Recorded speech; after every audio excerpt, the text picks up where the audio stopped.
Good morning students. In today's class we are going to see the 10th experiment of OPAM and LIC lab realization of 2-bit flash ADC. So in the previous lab class we have seen the digital to analog conversion.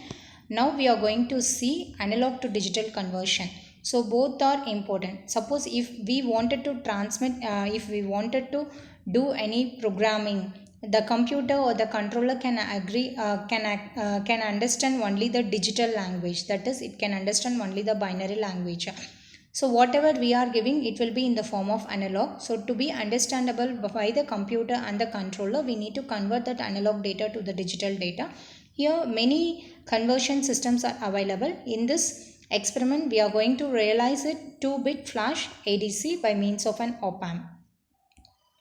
The main aim of the experiment is to implement and test a 2-bit flash type analog to digital converter using IC 74147. So using this IC we are going to realize the circuit to convert the given analog to digital conversion. So here you can see the analog voltage is given. The analog voltage is given to the non-inverting terminal, that is third pin, and all the inverting terminal are connected to the voltage of 0 to 5 volt, that is variable voltage. So according to the voltage we are varying, so each of the circuit will act like a comparator.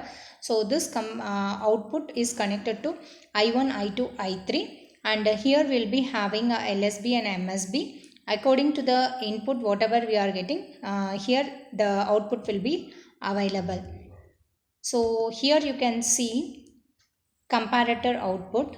When your input voltage is between 0 to V by 4, 0, 0, 0, 0, 0, 1, 0, 1, 1, 1, 1, 1. So it is going to be the logic that we have used at the comparator output. For this 0, 0, 0, the digital output is going to be 0, 0. 0, 0, 1, the digital output is going to be 0, 1. 1, 1, 1, 1 in the sense both C1 and C2 are going to be 1, 1. Both C1 and C2 are going to be 1, 1. So if this is going to be 1 and this is going to be 1, the output of both the whatever voltage available at the non-inverting terminal, it is going to be high. So we are going to get a high value at these two terminals. So when these two are going to be 1, the output A0 and A1 bar is going to be 1, 0. When all the inputs C1, C2, C3 are going to be high, then we are going to get the digital output as 1, 1. So this truth table we wanted to verify. Now rig up the circuit as shown in the figure. Now vary the analog voltage, that is VA, which is given at the pin number 2 terminal, and observe the corresponding digital output and verify it with the truth table. Thus the flash type ADC was realized and the output was verified as shown in the truth table. Thank you students.